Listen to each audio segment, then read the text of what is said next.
محمدا عبده ورسوله الذي لا رسول ولا نبي بعده يا أيها الذين آمنوا اتقوا الله حق تقاته ولا تموتن إلا وأنتم مسلمون أما بعد Bapak dan Ibu kaum muslimin dan kaum muslimat yang dirahmati Allah Subhanahu wa taala. Alhamdulillah puji dan syukur senantiasa kita sampaikan kepada Allah Subhanahu wa taala. Shalawat dan salam kita sampaikan kepada Rasulullah sallallahu alaihi wasallam dan juga kepada keluarga para sahabat para tabi'in serta orang-orang mukmin yang senantiasa mengikuti beliau sampai hari kiamat nanti. Pada malam hari ini kita yang biasanya setiap Senin malam Selasa membahas Syarh Sunnah, tapi kita alhamdulillah sudah menyelesaikan pembahasan kitab tersebut pada pekan yang lalu. Maka insyaallah pada malam hari ini kita akan melanjutkan pembahasan dari pembahasan kitab Riyadhus Shalihin yang terhenti cukup lama, yang sedianya biasa kita bahas di Ahad genap. Maka insyaallah pada mulai malam ini kita akan membahas atau melanjutkan pembahasan dari kitab Riyadhus Shalihin yang dikumpulkan oleh Imam An-Nawawi rahimahullah taala. Pembahasan kita pada malam hari ini akan dimulai dari bab yang ke-73 dari kitab Riyadhus Shalihin. Bab ini berjudul Husnul Khuluq. Bab yang berjudul tentang akhlak yang baik. Di sini Imam Nawawi membawakan beberapa ayat, di antaranya yang pertama surah Al-Qalam ayat yang keempat, di mana Allah SWT berfirman, A'udzu billahi minasyaitonir rajim, wa innaka la'ala khuluqin 'adzim. Dan sungguh engkau wahai Muhammad berada di atas akhlak yang sangat agung. Ayat ini memuji Nabi sallallahu alaihi wasallam, memuji akhlak Nabi. Betapa Allah SWT memuji akhlak Nabi dengan mengatakan bahwasanya beliau benar-benar berada di atas akhlak yang agung, yang mulia. Ini menunjukkan keutamaan Rasulullah SAW, di mana Allah sendiri yang langsung memuji, yang langsung memuji akhlak Rasulullah SAW. Dan kalau kita baca sejarah bagaimana Rasulullah SAW itu awal beliau sebelum menjadi Rasul, yang dikenal dengan di kalangan orang Quraisy itu Al-Amin, orang yang dapat dipercaya dengan akhlak yang mulia. Maka orang Arab ketika itu, orang-orang munafik Quraisy itu mengakui akhlak Nabi sallallahu alaihi wasallam.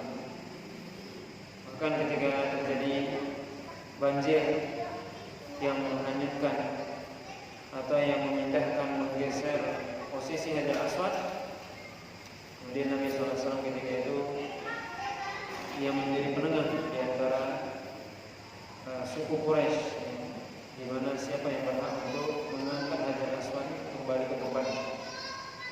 Ini menunjukkan betapa Rasulullah SAW diakui oleh orang kafir Quraisy bagaimana akhlak beliau. Maka setelah menjadi Rasul, akhlak beliau justru semakin baik, walaupun orang-orang kafir Quraisy nantinya menuduh Nabi SAW dengan tuduhan yang didasari karena fanatik kepada agama mereka atau fanatik kepada ajaran yang mereka pegang. Maka sungguh akhlak Nabi SAW setelah diangkat menjadi Rasul tentunya lebih baik daripada sebelumnya. Dan bahkan Aisyah radhiyallahu taala anha ketika ditanya tentang akhlak Nabi, maka Aisyah mengatakan kana khuluqul Quran, yaitu akhlak Nabi adalah Al-Quran. Ya, di sini dikutip oleh Imam Muslim. Maksudnya adalah bagaimana Nabi SAW sudah melakukan apa yang diperintahkan oleh Allah dalam Al-Quran, meninggalkan apa yang dilarang oleh Allah dalam Al-Quran. Maka khuluq Nabi adalah Al-Quran, maksudnya betapa Nabi adalah orang yang pertama mengamalkan Al-Quran. Ini menunjukkan akhlak yang mulia dari Nabi SAW, di mana Nabi yang dicintai oleh para sahabat dan disegani oleh musuh.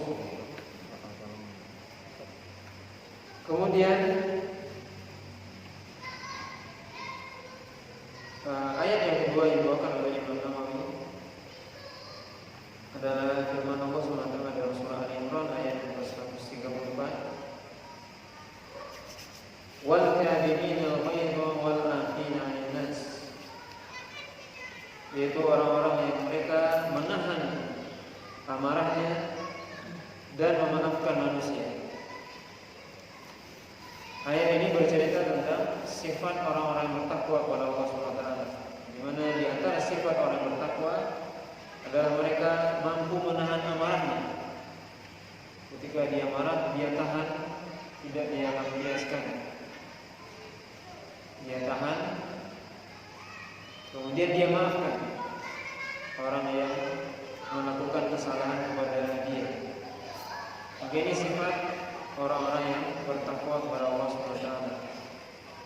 Maka menahan amarah adalah sifat yang terpuji, akhlak yang baik, termasuk memaafkan manusia ketika dia melakukan kesalahan, maka dimaafkan.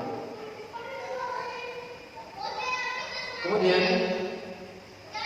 Imam Nawawi membawakan beberapa hadis. Yang pertama, hadis yang bab ini atau hadis yang ke-621 dari kitab Riyadhus Shalihin. An Anas radhiyallahu taala anhu qala kana Rasulullah sallallahu alaihi wasallam ahsanan nasi khuluqan, muttafaqun alaih. Anas bin Malik menyebutkan beliau berkata bahwasanya Rasulullah SAW adalah manusia yang paling bagus akhlaknya. Nabi SAW, kata Anas, adalah manusia yang paling bagus akhlaknya. Ya, betapa tidak tadi sudah kita sebutkan bahwasanya Allah SWT memuji Nabi SAW dengan mengatakan bahwasanya Nabi berada di atas akhlak yang mulia. Kemudian hadis selanjutnya, hadis yang ke-622. Wa anhu qala ma basistu bi bajan wala hariran alyana min kaffi Rasulillah sallallahu alaihi wasallam wala shamimtu raihatan qattu atyaba raihatin min Rasulillah sallallahu alaihi wasallam. Walaqad khadamtu Rasulullah sallallahu alaihi wasallam asyra sinin fama qala li qattu uffin wala qala li syai'in fa'altuhu lima fa'altuhu wala li syai'in lam af'alhu ala fa'altuhu. Hadis ini juga dari Anas bin Malik. Beliau mengatakan ma masistu bi bajan, saya tidak menyentuh sutra, tidaklah saya menyentuh sutra yang lebih lembut daripada tangannya Nabi Sallallahu Alaihi Wasallam, dan juga tidak saya mencium bau yang lebih harum daripada baunya Nabi Sallallahu Alaihi Wasallam, sungguh saya sudah berkhidmat kepada Rasulullah SAW 10 tahun. Maka Nabi tidak pernah mengatakan kepadaku perkataan atau yaitu kata-kata yang di dalamnya ada makna kebosanan. Wala qala li syai'in fa'altuhu lima fa'altuhu.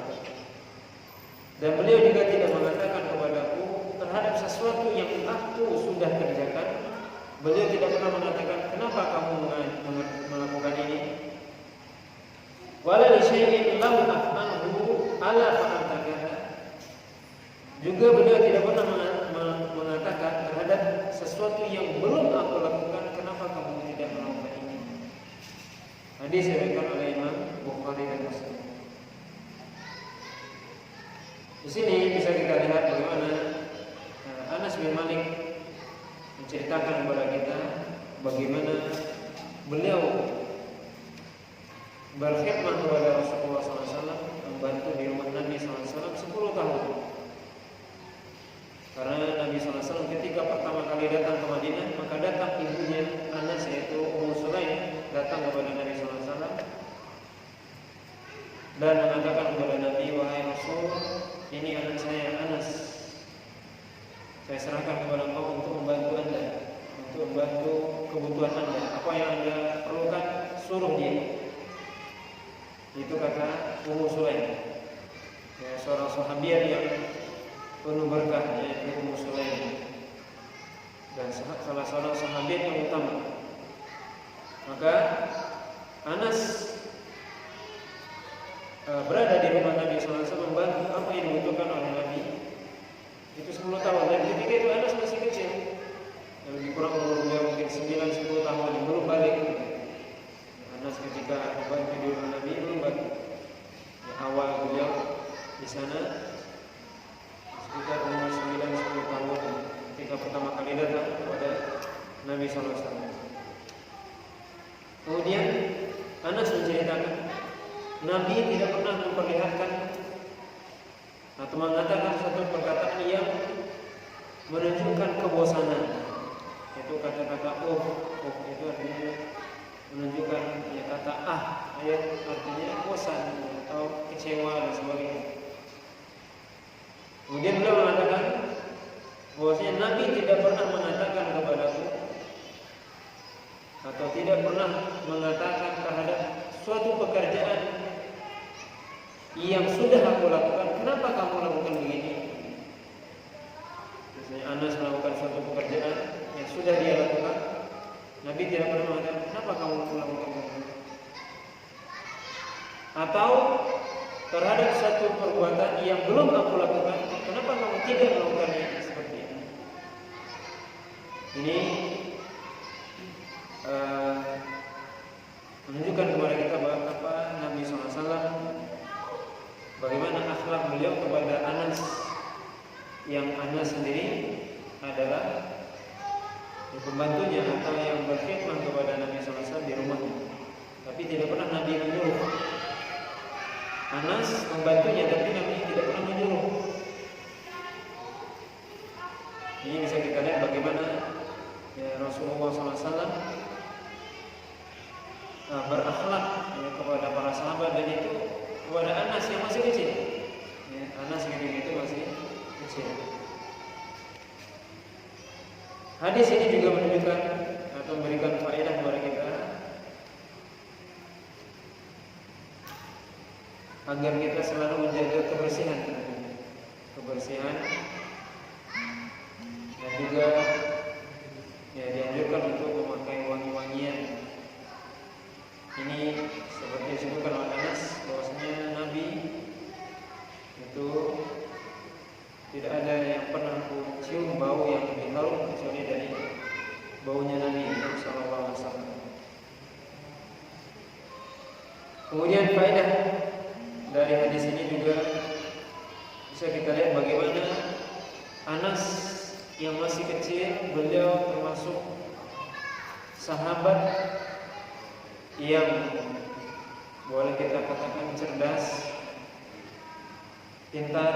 Kenapa? Karena beliau berusaha untuk melakukan hal-hal yang sesuai dengan syariat atau sesuai dengan apa yang diinginkan oleh Nabi. Sebab kalau seandainya Anas melakukan hal yang terlarang, pasti Nabi menegur, karena tidak mungkin Nabi memuliakan.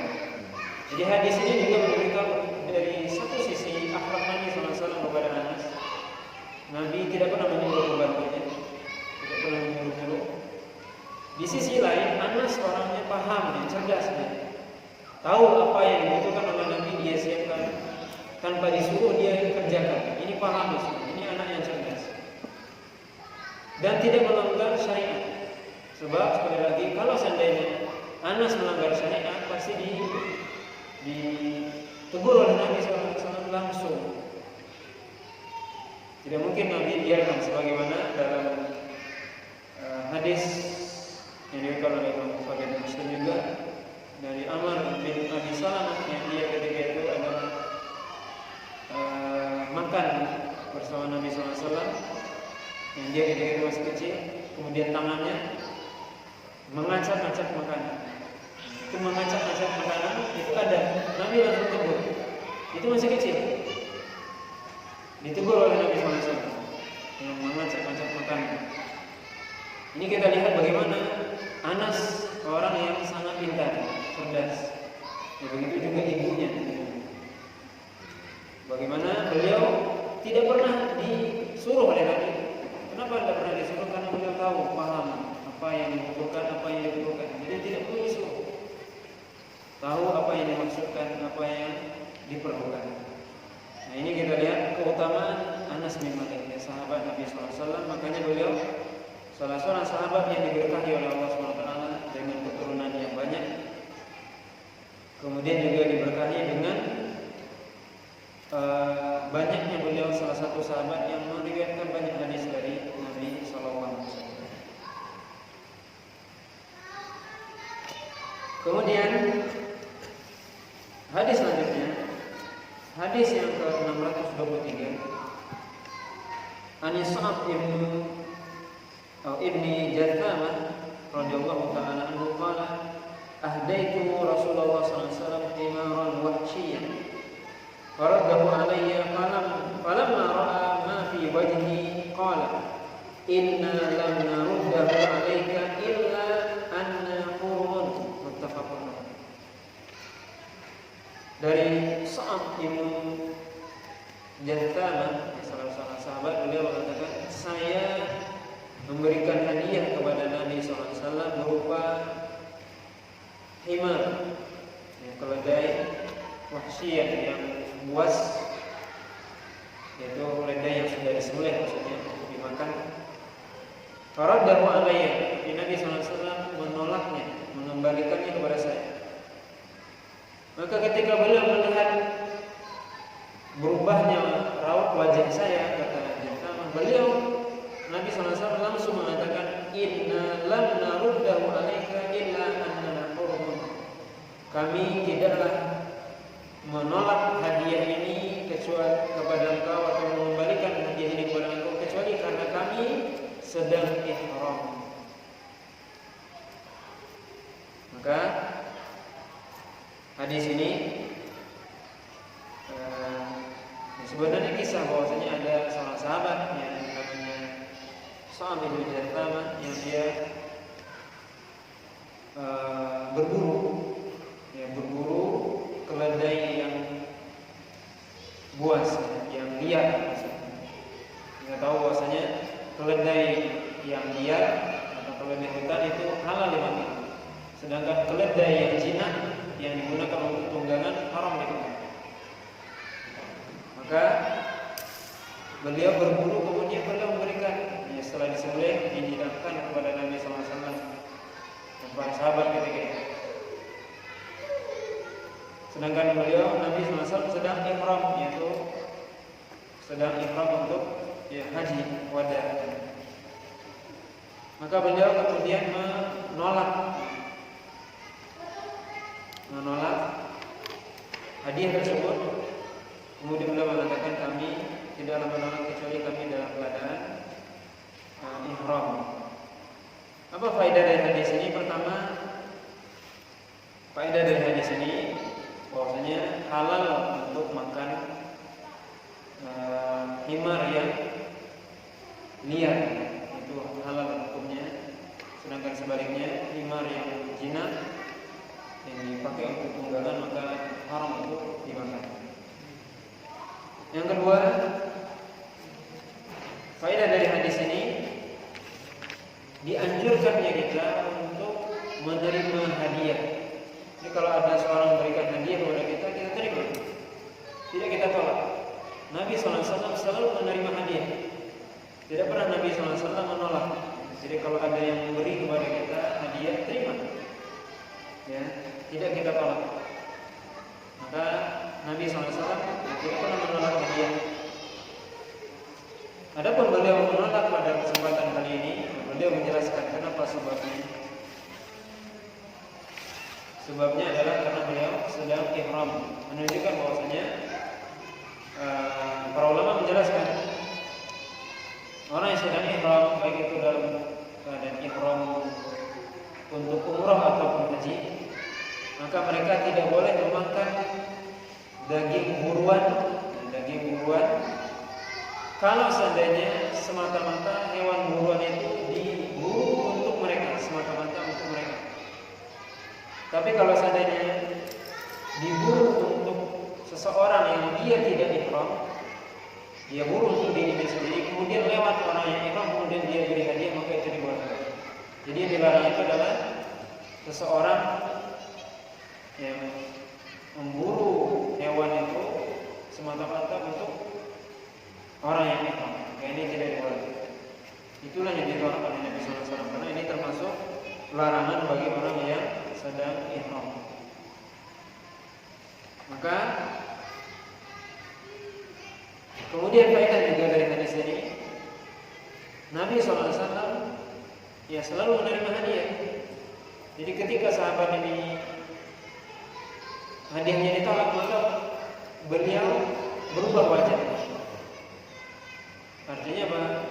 Mungkin ada tanda-tanya besar. Kenapa Nabi menolak hadiah saya? Karena Nabi tidak pernah menolak hadiah. Kenapa Nabi menolak? Maka Nabi langsung menjelaskan. Dan di sini ya bisa kita lihat bagaimana Nabi SAW menjelaskan ya kepada sahabatnya kenapa beliau menolak hadiah. Ini menunjukkan bahwasanya ya seorang hukum asalnya boleh menerima hadiah, kecuali hadiah itu terlarang. Hadiah misalnya dalam rangka suap menyuap misalnya, itu tidak boleh. Tapi kalau tidak ada hubungannya dengan suap menyuap misalnya, maka hukum asalnya dianjurkan kita untuk menerima hadiah, dan tidak boleh menolak. Tidak menolak, tapi dianjurkan untuk mengambil hadiah atau menerima hadiah tersebut, karena Nabi SAW selalu menerima hadiah. Ya, kecuali tadi kita sebutkan ada indikasi perbuatan yang haram di balik itu, seperti suap dan sebagainya. Ya, sebagaimana di sini Nabi ya tidak menerima hadiah karena di situ ada larangan. Itu ada hal yang haram di situ, yaitu bagi orang yang ihram yang tidak dibolehkan. Di sini bisa kita lihat bagaimana seorang ketika berhadapan dengan sesuatu yang haram dengan yang sunnah, maka dia mendahulukan untuk menghindari yang haram. Nah, di sini tidak boleh kita memakai istilah orang kita, saya nggak enak orang mengasih saya hadiah, padahal itu kadang hadiah itu tidak boleh kita menerima, ya, karena di situ misalnya kita punya jabatan dan sebagainya, kemudian kita dihadiahkan dengan tujuan itu suap menyuap dan sebagainya, terus kita katakan enggak enak saya menerima, tidak. Kita lihat di sini Nabi SAW dia tolak. Menerima hadiah hukumnya sunnah, tapi ketika suatu itu bertentangan dengan syariat, jatuh pada perkara yang haram, maka ditinggalkan. Ya, maka di sini Nabi SAW berada atau sedang ihram, maka beliau tolak hadiah tersebut. Nah, ini seorang muslim harus fakih, harus paham dia posisi dia. Dan tidak boleh dia mengatakan, oh, saya kan dikasih dan sebagainya, terus dia cuci tangan misalnya. Dia tidak mau tahu. Saya kan dikasih, saya kan diamplopin dan sebagainya. Kalau itu berkaitan dengan suap menyuap, tidak apa, harus tegas. Di sini kita lihat Rasulullah SAW tegas. Suatu yang sifatnya haram harus tegas. Tidak boleh kita mengatakan, oh, nggak enakan dan sebagainya. Ya, tidak boleh. Kemudian faedah dari hadis ini juga bagaimana Nabi SAW bisa memahami sahabatnya. Ketika raut wajah sahabatnya berubah, beliau langsung paham. Nah, di sini bagaimana kita lihat Nabi SAW yang memahami yang para sahabat, dan ini bisa juga kita melihat atau menggunakan istilahnya ada korinah atau indikasi bagaimana seorang. Tentunya kita mengetahui orang itu tidak suka marah dan sebagainya. Kita semua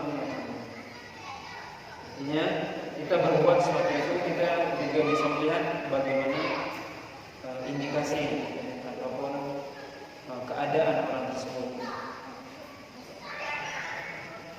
Hadis selanjutnya, hadis yang ke-624, An-Nawas bin Sam'an radhiyallahu ta'ala anhu qala sa'altu Rasulullah sallallahu alaihi wasallam anil birri wal ithmi faqala al-birru husnul khuluq wal ithmu ma haka fi nafsika wa karihta an yaqali alaihi an-nas. Rawahu Muslim. Dari Nawas bin Sam'an radhiyallahu ta'ala anhu, beliau mengatakan, saya bertanya kepada Rasulullah SAW tentang kebaikan dan dosa. Maka beliau mengatakan, al-birru husnul khuluq. Kebaikan itu adalah akhlak yang baik. Wal ithmu, dan dosa itu adalah sesuatu yang meragukan di dalam diri Anda dan Anda tidak suka manusia mengetahuinya. Hadis diriwayatkan oleh Imam Muslim. Maka al-birru, karena bentuk kebaikan adalah akhlak yang baik. Jadi ini menunjukkan bahwasanya akhlak yang baik itu termasuk kebaikan, termasuk kebaikan. Dan sebaliknya, dosa adalah sesuatu yang membuat jiwa kita tidak tenang. Orang mukmin biasanya ketika melakukan suatu hal yang dilarang oleh syariat, hatinya tidak tenang. Ini tentunya bagi orang yang fitrahnya masih lurus, yaitu imannya masih ada. Jadi ketika dia melakukan maksiat, ada yang sesuatu yang tidak tenang dalam diri. Ini menunjukkan iman masih ada, sinyal iman masih connect. Tapi kalau tidak ada, dia melakukan dosa bagaimanapun, tidak ada kegelisahan. Jadi kalau kita ingin mengetahui kita ini masih punya iman atau tidak, kalau kita jatuh pada perbuatan dosa apapun itu, baik dosa kecil ataupun besar, ada rasa gundah gulana dalam diri, tidak tenang, itu berarti masih ada iman. Tapi kalau tidak ada, kita tetap melakukan kemungkaran, naudzubillah, maksiat terus, maka ini naudzubillah berarti iman sudah hampir tidak ada. Ini berhati-hati. Dan ciri juga perbuatan dosa adalah kalau seandainya manusia mengetahui, kita malu. Dan begitu juga sifat orang beriman sebenarnya. Dia tidak suka kalau seandainya dia melakukan dosa kemudian diketahui oleh manusia. Itu ya fitrah orang yang beriman. Bukan berarti dalam hal ini orang dianjurkan untuk melakukan dosa ketika dia sendirian atau dalam keadaan sunyi, tidak. Tapi ini fitrah orang beriman, ketika dia melakukan dosa kemudian diketahui oleh orang banyak, dia merasa itu sebuah aib. Ini fitrah iman. Makanya Nabi mengatakan apa? Adalah orang-orang yang tidak akan diampuni oleh Allah SWT. Salah satunya adalah kata Nabi, kullu ummati mu'afa. Setiap umatku diampuni oleh Allah. Illal mujahidun atau mujahidun. Kecuali orang-orang yang dia terang-terangan melakukan dosa, merasa bangga dengan dosanya, maka ini tidak ada iman. beriman dia ketika melakukan dosa maksiat dia malu dia. Kalau tidak ada rasa malu, nah ini dikhawatirkan tidak ada iman. Makanya Nabi mengatakan apa? Al-haya syu'batun minal iman. Malu bagian dari iman. Kalau tidak ada rasa malu, pergi hilang itu. Nah ini menunjukkan kepada kita bahwasanya di antara bentuk kebaikan adalah akhlak yang baik. Sebaliknya keburukan itu adalah sesuatu yang membuat kita gelisah, tidak tenang, dan kita tidak suka orang tahu mengetahui. Ini berarti itulah dosa. Hadis selanjutnya, hadis yang ke-625, Abdullah bin Amr bin As radhiyallahu ta'ala anhu qala lam yakun Rasulullah sallallahu alaihi wasallam fahishan wala mutafahishan wa kana yaqulu inna min khiyarikum ahsanukum khuluqan akhlaqan muttafaqun alaih. Dari Abdullah bin Amr bin As radhiyallahu ta'ala anhu beliau mengatakan Rasulullah SAW bukanlah termasuk orang yang fahishan, yaitu orang yang melakukan dosa atau berbicara dengan pembicaraan yang kotor. Walau mutafahishan, juga tidak suka dengan sesuatu yang kotor atau mendengar sesuatu yang kotor. Jadi Nabi bukanlah orang yang suka mengucapkan perkataan yang kotor dan juga tidak suka mendengar yang kotor. Itu perkataan yang buruk, yang jelek, yang ada dalamnya dosa. Nabi bukanlah orang yang suka menyampaikan, mengucapkan kalimat dosa dan juga tidak suka mendengar kalimat dosa. Ini menunjukkan bagaimana seorang muslim hendaknya dia berusaha menjaga lisannya dari mengatakan perkataan yang kotor, yang di dalamnya dosa, ada dosa, baik misalnya riba, membicarakan aib orang lain, madu domba dan sebagainya, mencela, menghina. Termasuk juga menjaga pendengarannya dari mendengar perkataan-perkataan yang tidak dibenarkan oleh syariat.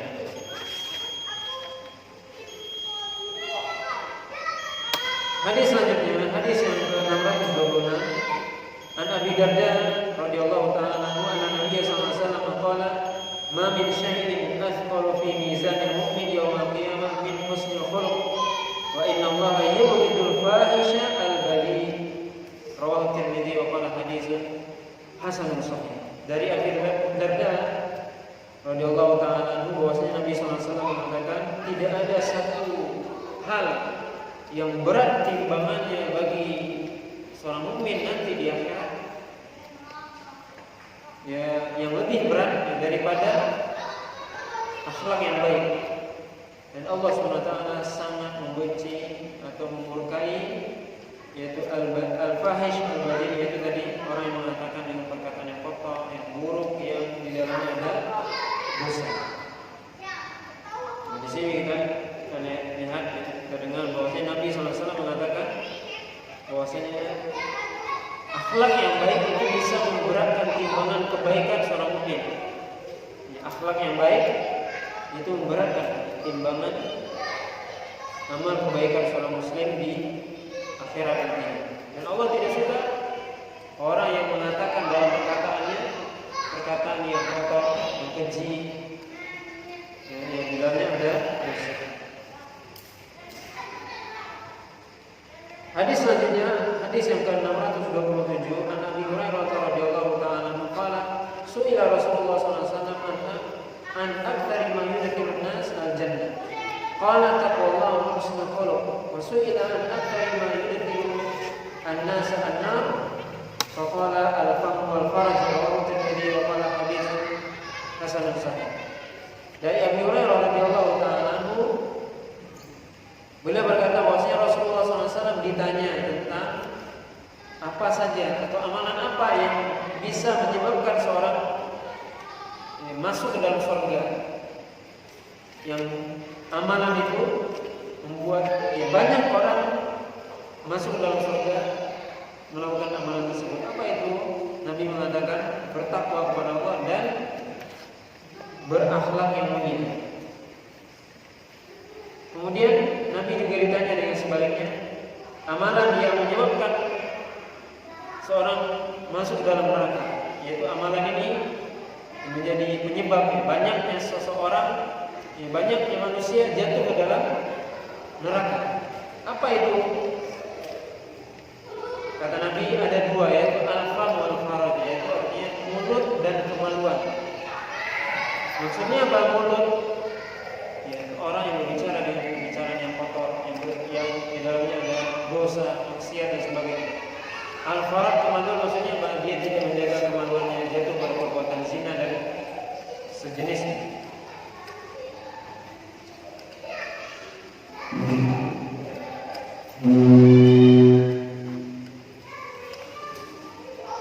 Kemudian hadis selanjutnya, hadis yang ke-628 juga dari Abu Hurairah radhiyallahu anhu, qala Rasulullah sallallahu alaihi wasallam, akmalul mu'minina imanan ahsanuhum khuluqan wa khiyarukum li nisa'ihim. Rawahu Tirmidzi wa qala haditsun hasanun sahih. Kata Nabi SAW, orang mukmin yang paling sempurna imannya, kata Nabi, adalah yang paling baik akhlaknya. Kata Nabi, orang mukmin yang paling sempurna sempurna imannya adalah yang paling sempurna akhlaknya. Dan sebaik-baik kalian adalah orang yang paling baik kepada istrinya. Ini menunjukkan kepada kita bahwasanya iman yang berkaitan dengan akhlak. Bahwasanya iman melahirkan akhlak yang baik. Maka Nabi mengatakan orang yang paling baik atau paling sempurna imannya adalah yang paling baik akhlaknya. Ini semakin sempurna iman maka semakin baik akhlak. Ini menunjukkan sekali lagi bahwasanya iman tidak hanya keyakinan, tidak hanya i'tiqad, tapi juga melahirkan perbuatan, melahirkan ucapan yang baik, melahirkan perbuatan yang baik. Maka akhlak bagian dari iman. Maka orang yang beriman berakhlak, dan orang yang berakhlak cerminan dari orang yang beriman. Kemudian kata Nabi, khairukum li nisa'ihi, dan sebaik-baik Anda adalah orang yang baik kepada istri-istrinya. Ini cerminan juga orang mukmin yang baik, bagaimana dia berbuat baik kepada istrinya. Kemudian hadis terakhir pada malam hari ini kita baca hadis yang ke-629. An Aisyah radhiyallahu ta'ala anha qalat sami'tu Rasulullah sallallahu alaihi wasallam yaqul innal mu'min la yudriku bi husni khuluqihi darajat as-sha'im al-qa'im. Rawahu Abu Dawud. Hadis ini dari Aisyah radhiyallahu ta'ala anha. Beliau mengatakan bahwasanya saya mendengar Rasulullah sallallahu alaihi wasallam bersabda, semuanya orang mukmin, orang mukmin bisa mencapai dengan baiknya akhlaknya derajat as-sha'im al-qa'im, yaitu derajat orang-orang yang suka berpuasa dan orang yang salat malam. Hadis diriwayatkan oleh Imam Abu Dawud. Ini menunjukkan bahwasanya apa? Kata Nabi, orang yang mukmin, dia biasanya orang mukmin bisa mencapai dengan akhlaknya itu bisa mencapai derajat orang yang shaim dan qaim, itu orang yang berpuasa dan orang yang salat. Faedah dari hadis ini apa?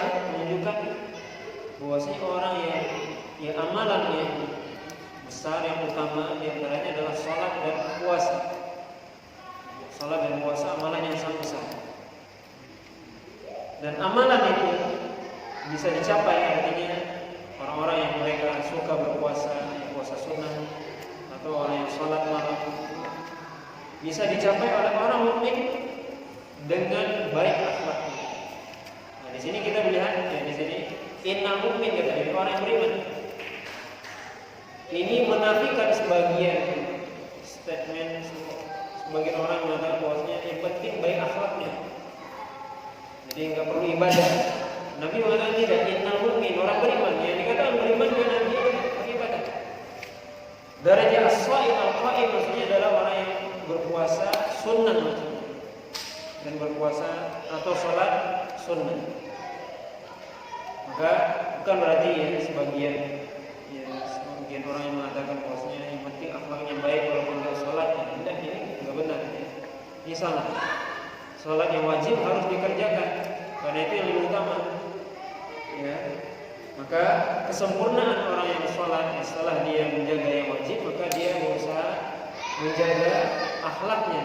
Karena dengan akhlak itu, kalau dia mungkin tidak mampu memperbanyak puasa sunnah, tidak mampu memperbanyak puasa sholat malam misalnya, sholat sunnah, maka dia dengan membaguskan akhlaknya, dia bisa mencapai atau sama kedudukannya dengan orang yang banyak puasa sunnah atau banyak sholat malam. Ini maksudnya. Tapi tetap dia menjaga yang fardu, yang wajib. Bapak dan Ibu kaum muslimin dan kaum muslimat yang dirahmati oleh Allah Subhanahu wa taala. Ini pembahasan kita pada malam hari ini. Mudah-mudahan apa yang kita sampaikan bermanfaat dan kita diberikan oleh Allah Subhanahu wa taala hidayah dan taufik untuk bisa menjaga akhlak atau berakhlak dengan akhlak yang baik. Wallahu a'lam. Subhanallahi wa bihamdihi, asyhadu an la ilaha illa anta, astaghfiruka wa atubu ilaik. Sallallahu ala nabiyina Muhammadin wa ala alihi wasallam. Assalamualaikum warahmatullahi wabarakatuh.